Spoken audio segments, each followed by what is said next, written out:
Morning, everyone. Thank you first for the invitation and the opportunity to share. So, on behalf of the department, this will be we'd like to share how we have progressed from the start of the epidemic and how each step of the way we've done our best to ensure that the decision making process is science and data driven.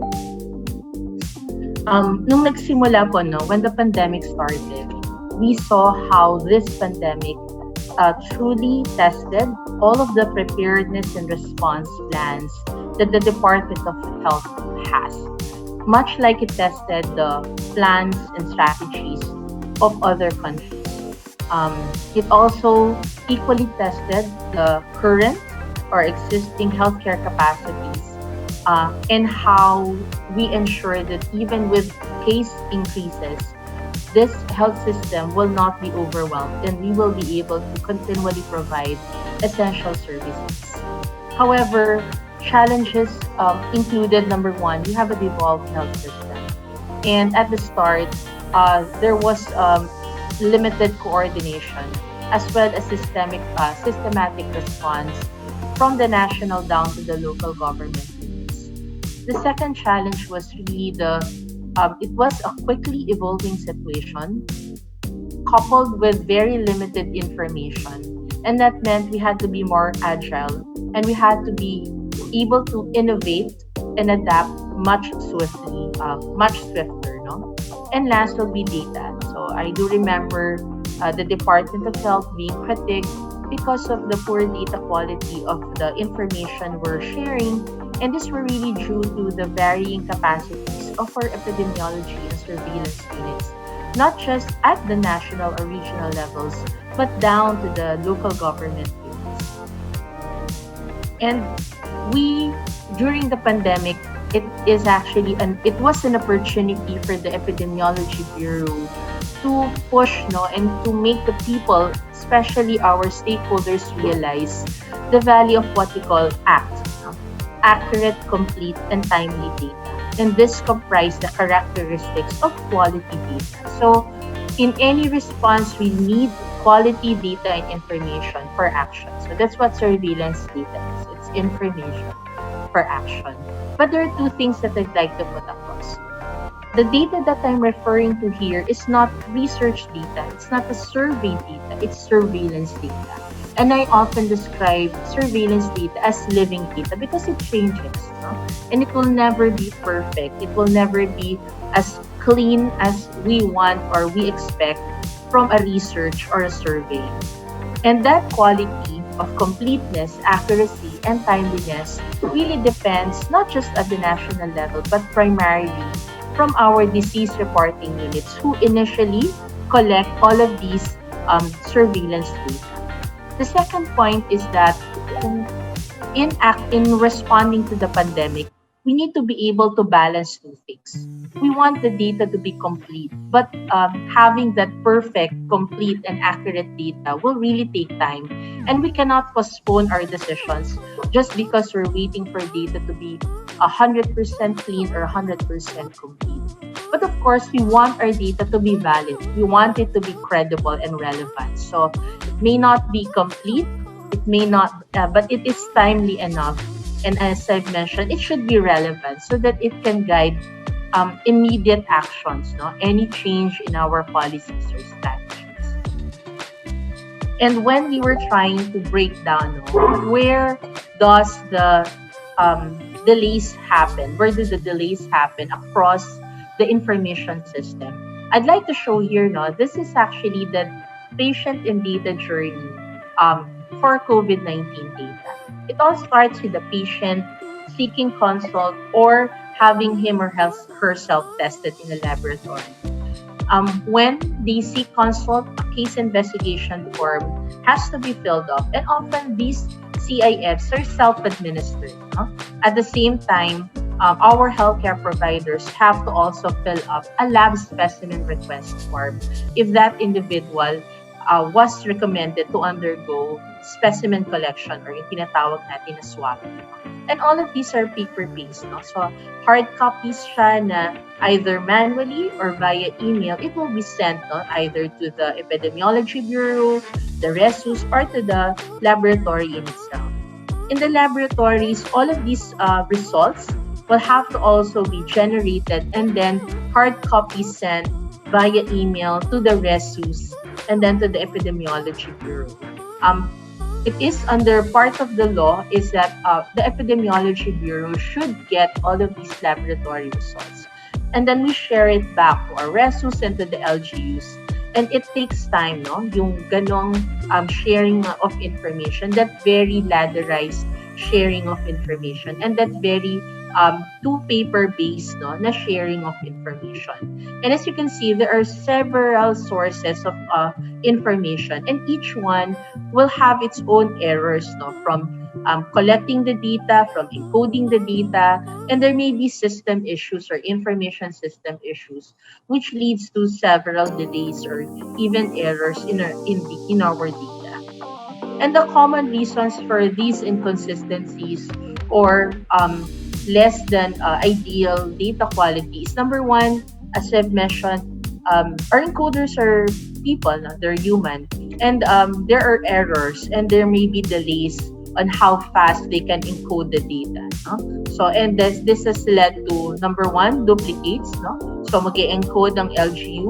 Sometimes mag-e-encode pa pati si RESU. So, when it reaches national level, kung dapat isa lang yung Alethea de Guzman na nakikita natin, pwedeng dalawa. Even at times, we're seeing 10 or more entries of that same person. And again, the second is, hindi siya real. In the ground is, if you're a responder, hindi mo uunahin mag-encode. What you will prioritize is finding these cases and close contacts and then managing them. The encoding, the reporting is not as prioritized. Later na yon kapag meron pang tao na sapat or meron pang oras, yung mga naka-assign na tao. Number two is yung ating forms. So they are not always completely filled up, nor is it submitted in full. We used to have like 3 pages of CIF, and kadalasan it's only the first page that is really completely filled up, or mafe-fill up yung tatlo pero ang isa-scan at ipapadala baka the first page lamang. And even the content of the CIF, our concern is kung hindi man walang information, invalid, they're not stating the correct addresses, or they're not stating a valid phone number, so that when we're trying to contact them already for either ensuring that they are in isolation or doing contact tracing, we cannot locate them anymore, or we cannot contact that number, or when we go to the address indicated in the CIF, wala na sila doon. They're somewhere else. And as such, we had to use, so for purposes of tagging these cases, we had to use the address of the disease reporting unit. So, posibleng taga Manila talaga siya. Pero kung sa Parañaque siya na ospital nagpatingin, we had to use Parañaque as the case tag.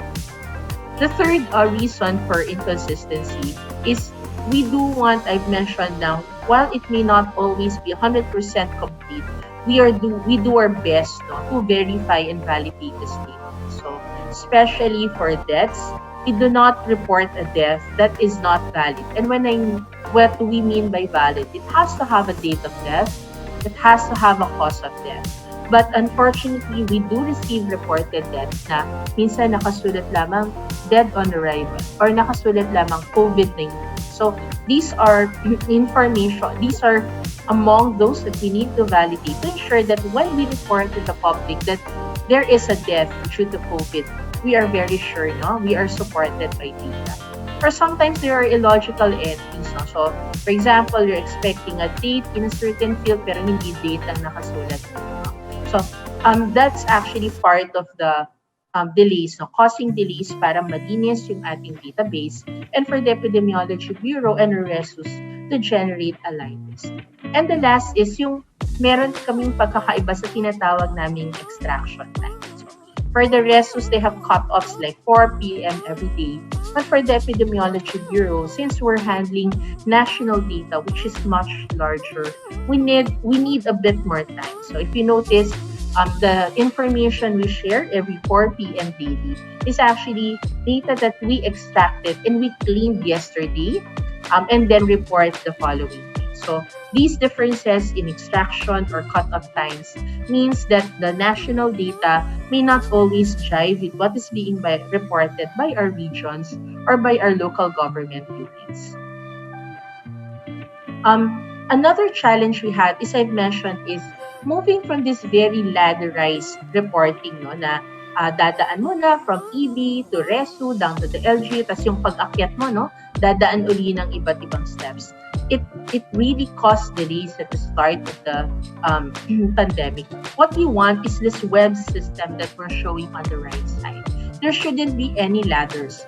The ideal way to share information is it's simultaneous, no? Kung galing siya sa EB, sabay-sabay na yung makukuha ng RESU at LGUs and or all other stakeholders. At kung siya galing sa ating LGUs, sabay-sabay na rin across all levels. And I will talk quickly about the information system we're using right now, which is COVID Kaya, which is enabling us to have a more simultaneous, closer to real-time information sharing. So it's been more than a year since we started, since we have started responding to pandemic. And though there have been a lot of challenges, we do see that we have gained a lot, no? And we have gained all of these things because we really had a good team. And when I talk about team, it's not just DOH, but DOH and its partners. So, una, there were a lot of data quality initiatives. We saw how important it was that we have good governance, no, sa ating data quality initiatives. And that's where the interagency task force or the IETF will come in. I'll talk about the CSQAU or CISQA or CISCAL later. But very important was having all of these policies, no, as well as capacity building in place. What we realized, no, LGUs natin, very black and white. They want their decisions, they want their actions to be based on policies, no? At lahat yon kailangan i-generate at kailangan ilabas ng ating departamento. Second are improvements in our data management. So I mentioned a while ago that before the pandemic, we had what we call PITSAR, no? It's the Philippine Integrated Disease Surveillance and Response System. Pero hindi niya kayang i-accommodate si COVID. And we had to design a new information system na kakayanin niya na ipasok, no, doon papasok lahat ng case data natin, including the laboratory data. But when we were designing COVID Kaya, alam nyo, nung una parang, sige, siya yung kaisa-isang sistema na lahat tayo mag-i-encode. But we realized na each LGU or each partner would have its own data needs, no? Posibleng, kung meron akong 21 na variables, hindi lahat yan kailangan ng LGU ko. Or hindi lang 21 ang kailangan ng LGU, 30 pala. And we didn't want to limit them. And that's why there was the need to ensure that kung meron na silang systems, interoperable yung iba't ibang sistema na to, so that there is no need to duplicate the encoding across different information systems. And I'll talk about later how we have really improved our data processing, no? From a very manual to a more semi-manual data processing system. Major data quality initiatives then were our data analytics. We have a sub-technical working group on data analytics, which provides recommendations on community quarantine decisions, as well as on the how to interpret, no, ang ating on COVID-19 situation. We were also able to develop platforms, data platforms and dashboards accessible to the public or to the LGUs, which provides them data already, which have been visualized, no? And they don't have to spend as much time generating all of these tables or all of these graphs. And equally important when we analyze data is how do we share this data? And that's where the strategic communications task group comes in, no? So as an epidemiologist, it's one of my challenges is translating all of this highly technical information into something more digestible, into something na mas maiintindihan, mas maa-appreciate ng ating public at ang ating partners, no? So, napakadaming datos. So, alin sa 100 datos na yun ang kailangan kong paabot, no, in a short one-page bulletin, or if I have 5 minutes, ano yung tatlong major Recording stopped. na dapat kong i-share, no? And the last is the linkages. So, as I mentioned, we gained all of these as a team. Recording in progress. We didn't achieve all of these alone, no? It was multi-sectoral, it was multi-agency. We had partners, no? Especially yung ating private partners. I think speaking for someone who's been in surveillance, kung wala tayong private partners, ang ating mga development partners, siguro yung mga sistemang to, it would have taken us years para ma-develop, no? But because of their investments and their support, na fast-track natin yung pag-develop ng iba't ibang sistema. And of course, strengthening our epidemiology network. The pandemic showed how important it was that the epidemiology and surveillance capacities from the local to the regional and to the national should be standardized. Naging malaking weak link talaga siya, no? Na kulang tayo ng tao sa baba, kulang tayo ng na-train na tao in epidemiology and surveillance. These are the people who are not just counting cases, but interpreting the data and recommending and telling the mayor na, sir, we're doing well. Ma'am, we're not doing so well. Or ma'am, parang hindi tayo masyadong nag-i-improve. Not improving, but also not per se. So, what do we do, no? Given yung ganito yung situation natin. So, I'd just like to show, no? So, we have this COVID19 Tracker. At ito yung sa akin, dream siya kasi from the Epidemiology Bureau, a lot of the tasks na tina-perform namin is really fulfilling a lot of data requests. But with the COVID-19 Tracker, number one, it's a platform that will not just provide you numbers, but also visualize case and even laboratory data. And in this picture, pinapakita natin yung tinatawag namin epidemic curve, no? Kung saan we're plotting cases as to when they got ill. At nakikita natin yung trend, no? Pataas ba? Mababa siya? In one glance, makikita ko ilan ng total na kaso, ilan ng deaths natin. So, this is accessible to the public. And at the same time, it has this daily data drop. No? This is the first time that the Epidemiology Bureau has done it. We are uploading on a daily basis anonymized case line list that the public, no, researchers, academe, other people can download so that they can do their own analysis. And it's one way for the Department of Health to ensure na, we're not hiding things. We're transparent. If you see something wrong with our data, here's the data drop. You can check it. Kung meron kayo nakitang inconsistency, please report it to us. We'll be more than happy to address it, no? And to check bakit meron tayo mga inconsistencies. And for our LG, we had Pastor, no? Pastor was a partnership with an Ateneo group, no? At ito, ang access naman nito ay para sa mga LGUs natin. Na much like the public tracker of DOH, meron siyang pinakabago namin is an LGU situationer na pwede nilang i-download.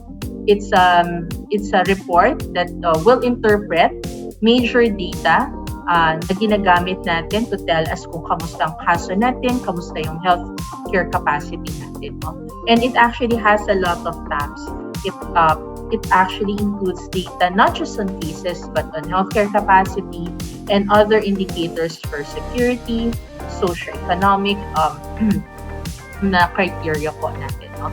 It contains some estimations of cases and that is data that we use to guide us, no? So, tayo ba sa susunod na buwan, pababa na talaga ang kaso or nakakakita ba tayo ng konting pagtaas na naman ng ating kaso? So, this again is accessible. It has to be registered, no? And it's the Epidemiology Bureau which grants access to our local government units. And I was talking about kanina, no, how we have done our best to improve our processes. Nung simula ng pandemic, everything was really manual. We were only talking about, 10,000 cases. And we're using excellence data, no, to clean.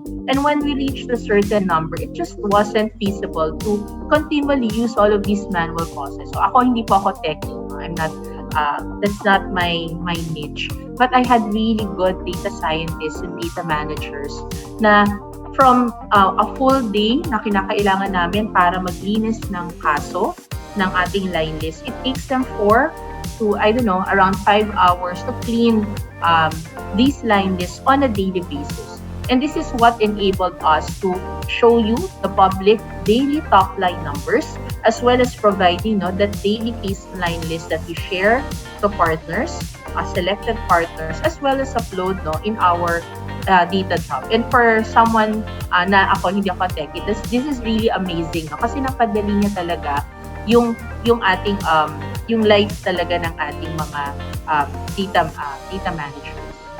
And again, lahat to nangyari because it wasn't just the OH alone thinking and planning. We had good practices from our technical advisory group. We had our partner agencies.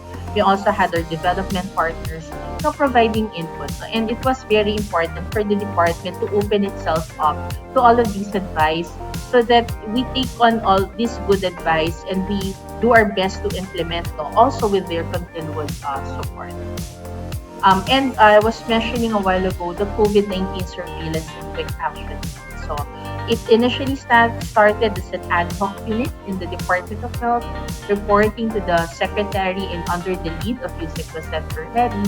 And the purpose of that unit is to consolidate all of this data, ensure data quality for COVID, and to correlate. Nagsimula po kami kaso lang. Right now, we're also correlating our data with testing, with healthcare capacity, with contact tracing, para we provide a picture, this comprehensive picture of how the Philippines is doing when it comes to COVID-19. Right now, it's already back in its home sa Epidemiology Bureau po. Because ang task naman po talaga ng Epidemiology Bureau is this, collect, analyze, interpret, and to provide meaningful epidemiological information and reports. So I've mentioned a lot of things that we have gained and we have done, but of course there's still a lot that we need to do. Thinking back, parang isang taon pa lang, maraming nagawa pero marami pa kami gustong gawin. And these are what we really look forward to. Una, we really need to have strong data governance. Meaning, kailangan may plano tayo pagdating sa ICT, and we need to catch up. There has to be clearer ICT framework. Ang daming applications, and we've seen how digital solutions could help us in ensuring data quality. But that framework should be clear along with goals, strategies, and plans. And part of it is also ensuring that the ICT capacity will not be just at the national or regional level, pero at the LGU. We may have good systems, pero paano kung wala ka namang internet, or kung wala naman kayong laptop or equipment that will enable you to use all of these applications. So, yan, or hindi naman kayo marunong. I remember when I was in Batanes, my midwives don't even know how to use a mouse or use a laptop or a computer, and that's something we need to capacitate across all levels. Second is digital innovations and solutions. I'm not a particularly innovative person, but because we're a team, ang dami kong natututunan na pwede pala, ito yung siguro sa pandemic ang isang silver may karapatan akong mangarap, na number one, sa yon, matuloy-tuloy yung minimal manual data processing. I've been recently introduced to OCR technology na sana hindi na lang po sinusulat, sana hindi na to ini-encode. Baka pwedeng, we scan it, we upload it, and that it becomes digitized information. And that will minimize the errors that they get because of manual encoding. And I think the bigger dream will be really having an electronic medical record that will capture not just COVID data, but we are talking about vaccines. We're talking about adverse events following immunization. And that could ideally all be captured in that one electronic medical record. And the last is really having all of these dashboards and platforms that will provide a strategic information. So the automation has left us really a lot of time para mas ma-dedicate namin siya into interpreting. I used to spend minutes designing an epidemic curve, or even hours cleaning my data and transforming them into visualizations. Pero ngayon, I have dashboards no, na in a few minutes, magagawa na niya. Meron na akong isang buong slide. And as an epi, now I don't have to waste this time generating all of these figures. I can use it to really understand my data, no, and build a picture from that information. And yung pinakahuli is napakahalaga yung pag-maintain ng data transparency. There's one thing I've always stood up for in this pandemic is ensuring that whatever data na nilalabas namin sa araw-araw, kaya ko pong panindigan yun. Hindi yan ginalaw, hindi yan ninanipulate.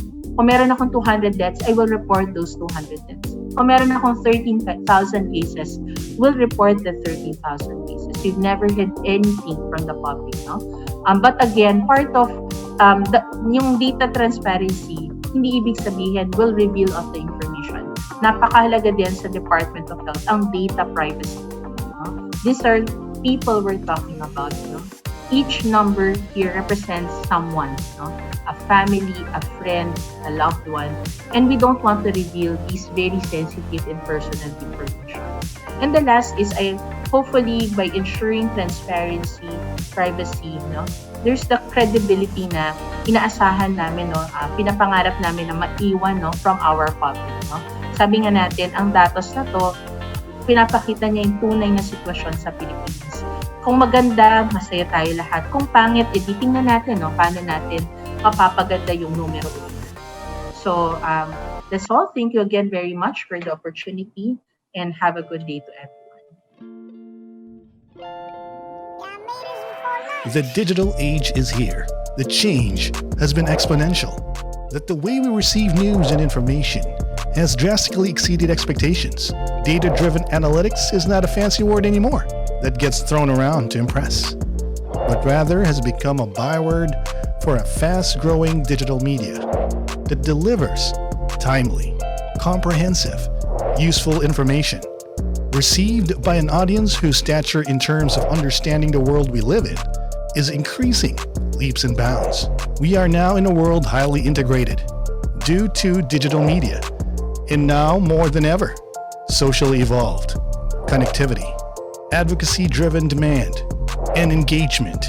And the data points that govern these metrics are within your grasp. Blueprint.ph is a communication research firm focusing on big data, thick data, artificial intelligence, and online sentiment analysis. Is in the forefront of this amazing transition in our country as we introduce our new Philippine Data Newsroom.